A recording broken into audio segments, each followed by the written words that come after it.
Assalamualaikum warahmatullahi wabarakatuh. Perkenalkan, saya Hanif Anwaruddin dari Prodi Pendidikan Bahasa Arab. Dalam kesempatan ini saya akan menjelaskan sejarah peradaban Islam di masa Daulah Umayyah II atau Andalusia. Islam di Andalusia sebelum berdirinya Daulah Umayyah II. Itu Andalusia merupakan bagian dari Eropa. Andalusia pertama kali dipanggil dengan sebutan Iberia, yaitu nama bangsa pertama yang menempati daerah tersebut. Kemudian dikenal dengan sebutan nama Asbania, yaitu ketika bangsa Romawi menguasai daerah Iberia pada abad kedua Masehi. Setelah kedudukan dari bangsa Romawi, Andalusia diduduki oleh bangsa Vandal, sehingga daerah ini dinamakan dengan Vandalasia. Setelah itu Andalusia diduduki oleh bangsa Muslim dan menyebutnya dengan Andalus, yang berasal dari kata Vandalasia, yang kemudian pengucapan oleh lidah orang Arab yaitu Andalus. Penaklukan Andalusia oleh umat Islam atau Daulah Umayyah terdorong karena Afrika Utara dan Andalusia hanya dipisahkan oleh Selat Gibraltar atau Jabal Torik. Pada masa pemerintahan Khalid bin Abdul Malik, seluruh Afrika Utara merupakan kekuasaan Daulah Umayyah. Lanjutnya, sejarah Daulah Umayyah di Andalusia. Pada tahun 750, Daulah Abbasiyah meraih kekuasaan dengan ditandai pembantaian massal terhadap anggota keluarga Umayyah. Meskipun demikian, ada segelintir orang yang luput dari pembantaian tersebut. Salah satunya adalah Abdurrahman bin Muawiyah, yaitu cucu Hisam, Khalifah ke-10 dari Daulah Umayyah di Damaskus. Pada saat itu Abdurrahman masih berusia 22 tahun. Kemudian pada saat ia melarikan diri dari kencaman Daulah Abbasiyah, ia memasuki Mesir, Barka, dan Afrika Utara. Ia berjuang kurang lebih selama 6 tahun. Abdurrahman memasuki Andalusia. Ia mendapat dukungan dan bantuan dari suku Yunani. Akhirnya Abdurrahman berhasil merebut kekuasaan dari suku Mudari, dan ia dijuluki Abdurrahman Ad-Dakhil. Pada tahun 756 ia menyingkirkan Yusuf bin Abdul Rahman Al-Fahri, yaitu gubernur Andalusia yang tunduk kepada pemerintahan Abbasiyah. Pada tahun 757 kemudian ia menghapuskan nama-nama Khalifah Abbasiyah dari khutbah-khutbah Jumat yang dilakukan oleh gubernur sebelumnya, serta memproklamasikan wilayah itu lepas dari kekuasaan Daulah Abbasiyah. Ad-Dakhil atau Yusuf atau Abdurrahman berhasil meletakkan sandi dasar yang kokoh bagi tegaknya Daulah Umayyah di Andalusia atau Daulah Umayyah II. Selama kurang lebih 32 tahun masa kekuasaannya, ia mampu mengatasi berbagai ancaman dari dalam maupun dari ancaman dari luar. Dinasti Umayyah di Andalusia berkuasa kurang lebih sampai dengan 1031 Masehi. Banyak capaian atau kemajuan yang menginspirasi peradaban Eropa untuk keluar dari zaman kegelapan, terutama ketika dijabat oleh Abdurrahman I, Abdurrahman III, Hikam II, dan Al-Hijab Al-Mansur Billah atau Muhammad II. Dinasti Andalusia berkuasa selama 275 tahun dengan 16 khalifah sebagai pemimpin Andalusia, mulai memperoleh kemajuan-kemajuan baik dalam bidang politik maupun dalam bidang peradaban. Ad-Dakhil atau Abdurrahman mendirikan sekolah dan di kota besar Andalusia. Pada masa pemerintahan Hisam Amir II, kedua berjasa menegakkan hukum Islam. Pada masa Abdurrahman Al-Ausat, pencinta ilmu pengetahuan dan munculnya pemikiran filsafat. Pada pemerintahan Abdurrahman III yang bergelar dengan An-Nasir, dilakukan perubahan untuk panggilan raja pemerintahan yang awalnya disebut dengan Amir diubah menjadi Khalifah. Jadi pada masa ini dirubah yang sebutan Amir dengan sebutan Khalifah. Pada masa pemerintahannya bergelar Khalifah. Pada masa An-Nasir inilah Daulah Umayyah II mencapai puncak kejayaan dan tetap dipertahankan pada masa kepemimpinan Hakam II, itu pada tahun 961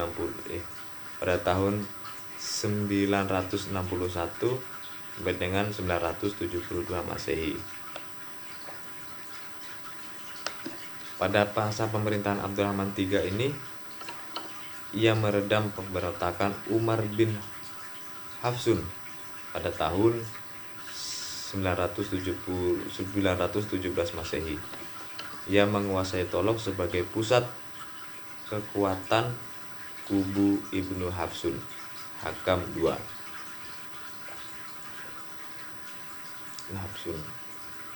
Itu. Terus selanjutnya Hakam II naik tahta menggantikan An-Nasir. Ia unggul sebagai seorang penguasa sekaligus ilmuwan. Di perpustakaan berdirinya, ia memiliki naskah dan ia paham terhadap buku yang dikoleksinya. Buku-buku yang dikoleksinya. Periode ini puncak kejayaan intelektual. Ilmuwan dari seluruh dunia berkumpul di Cordova. Terus periode ini rakyat bebas dari buta huruf. Yang sebelumnya buta huruf, terus pada masa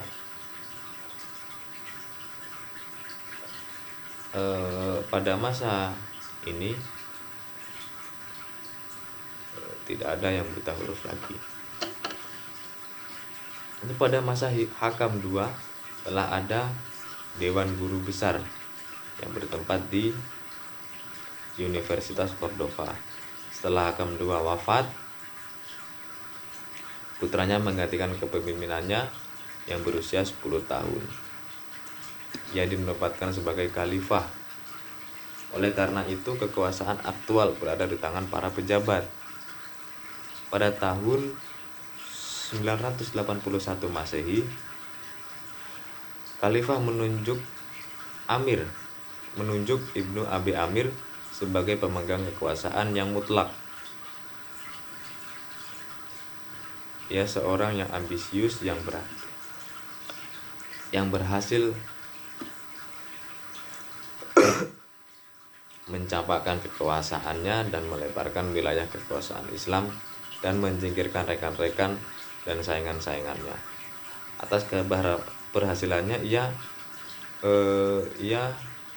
mampu dia mendapatkan gelar Al-Mansur Billah.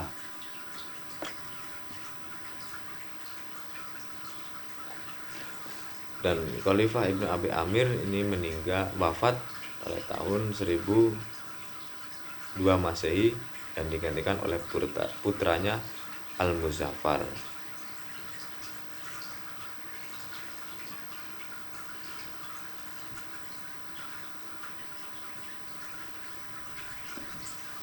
Yang masih unggul dalam mempertahankan keunggulan. Akan tetapi setelah wafatnya Al-Muzaffar,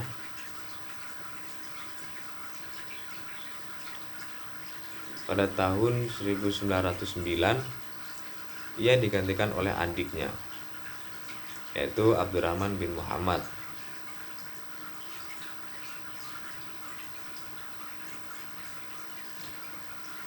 Nah, disinilah terjadi kemelutan dalam negeri yang menghantarkan kedaulatan Umayyah II hancur, mulai melanda ketika muka Daulah Umayyah II mencatat Al-Mu'ayyad dan menggantikannya dengan Abdurrahman bin Muhammad. Setelah wafat Abdurrahman bin Muhammad, kursi khalifah menjadi perebutan. Setelah wafat Abdurrahman bin Muhammad, kursi khalifah ini menjadi perebutan para orang kemuka.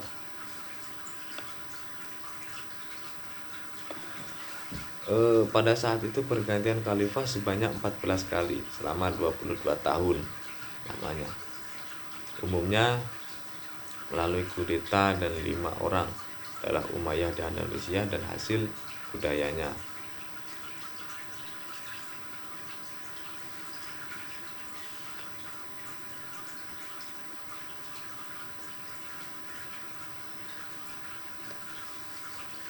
Umumnya kudeta dan 5 orang khalifah naik tahta 2 kali. Daulah Umayyah II akhirnya runtuh ketika Khalifah Hisham III bin Muhammad III yang bergelar Al-Mu'tadi disingkirkan oleh sekelompok angkatan bersenjata. Dewan Menteri memerintahkan Cordoba dan menghapuskan kekhalifahan. Daulah Umayyah II memasuki babak baru yang dikenal dengan periode mutlak at-Tawaif. Terus selanjutnya yaitu kebudayaan pada masa Daulah Umayyah II. Yang pertama, bahasa dan sastra. Bahasa Arab masuk ke Andalusia bersamaan dengan masuknya Islam ke daratan itu sendiri. Sejalan dengan kemajuan yang diraih oleh umat Islam, bahasa Arab dipelajari oleh beberapa kelompok atau penduduk dan lapisan sosial sehingga menggeser peran bahasa lokal dan menembus batasan-batasan keagamaan.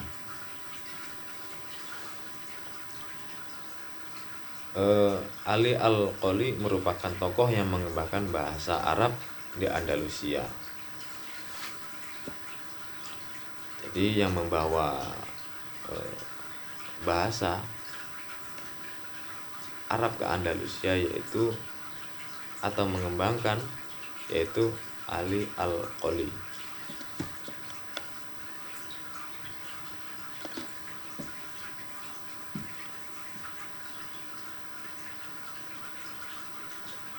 Ia dibesarkan dan menimba ilmu hadis, bahasa, nahwu dan sorof dari ulama terkenal di Baghdad. Sejalan dengan berkembangnya bahasa Arab, berkembang pula kesusastraan. Sebelum kedatangan Islam, bangsa Barat, terutama penyair Spanyol sebelum mengenal sastra Barat mulai berkemunculan setelah kedatangan Islam. Jadi sebelumnya belum ada sastra, setelah bahasa Arab masuk ini muncullah sastra-sastra yang lain, sastra-sastra baru dari barat. Lalu selanjutnya yang B, ilmu pengetahuan. Muslim Andalusia banyak yang menuntut ilmu ke negeri Islam belahan timur, dan tidak sedikit pula ulama timur yang mengembangkan ilmunya di Andalusia. Tokoh populer yang mengembangkan ilmu fikih di Andalusia yaitu seorang sastrawan Abu Bakar Muhammad bin Marwan bil Zuhr, wafat pada tahun 1931. Ilmu agama yang berkembang sangat pesat adalah ilmu qiraat, yaitu ilmu yang membahas cara membaca ayat-ayat Al-Quran yang baik dan benar. Ilmu astronomi berkaitan erat dengan ilmu pasti. Astronomer Andalusia terkenal antara lain Abu Al-Qasim Abbas bin Farnas. Dalam bidang kedokteran yang terkenal antaranya Ahmad bin Iyas Al-Qurtubi dan Al-Harani. Pada masa Muhammad I bin Abdurrahman II Al-Ausat. Sejarawan Andalusia yang terkemuka pada masa awal diantaranya Abu Marwan Abdul Malik bin Habib, wafat pada tahun 852 Masehi, seorang penyair yang juga ahli dalam ilmu nahwu dan arud.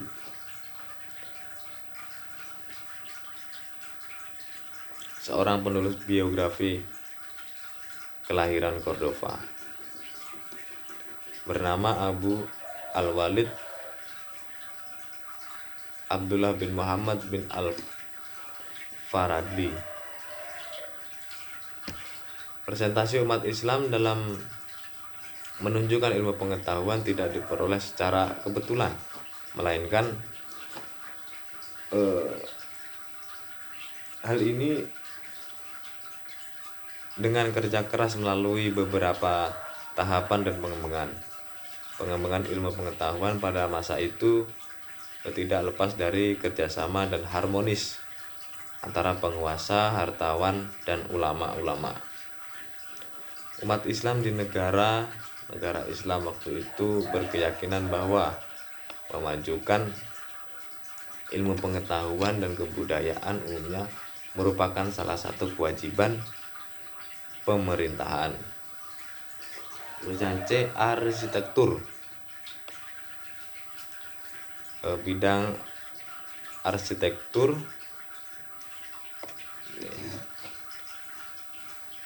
ketika Ad-Dakhil menjadi amir pada saat itu, Cordova menjadi ibu kota negara.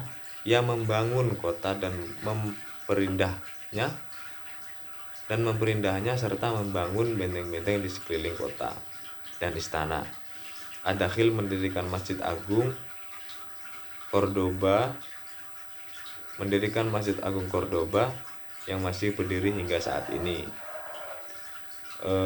Pondasi masjid didirikan oleh Abdurrahman Ad-Dakhil pada tahun 1786 Masehi di atas situs gereja Kristen yang pada mulanya merupakan biara Romawi. Jadi sebenarnya ini gereja terus diubah menjadi masjid. Bagian utama masjid kemudian disempurnakan oleh anaknya bernama Hisam I. Gaya arsitektur menara Spanyol mengikuti model menara di Afrika yang aslinya ini masih bergaya dengan gaya Suriah. Terus yang D, bidang ekonomi. Dalam bidang ekonomi, dinasti Umayyah membentuk reformasi agraria dan pembukaan pasar khusus. Dinasti Umayyah menekankan pada pertanian irigasi, membudidayakan tanaman yang diperjualbelikan, memperkenalkan model irigasi kepada masyarakat Spanyol dengan membuat dam-dam, bendungan-bendungan, kanal, saluran-saluran air, dan mendirikan jembatan air untuk mempermudah petani mengairi lahan-lahan pertanian, termasuk tempat-tempat yang tinggi agar mendapatkan air. Jalan dan pasar dibangun untuk mempertemukan dengan mudah para petani dan pedagang, hingga terjadi transaksi hasil pertanian oleh penduduk Andalusia.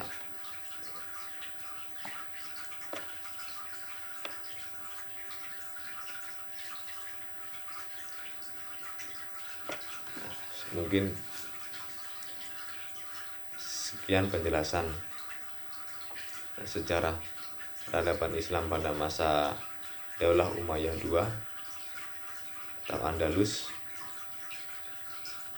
Demikian penjelasan singkat dari saya. Banyak kekurangan, mohon maaf. Assalamualaikum warahmatullahi wabarakatuh.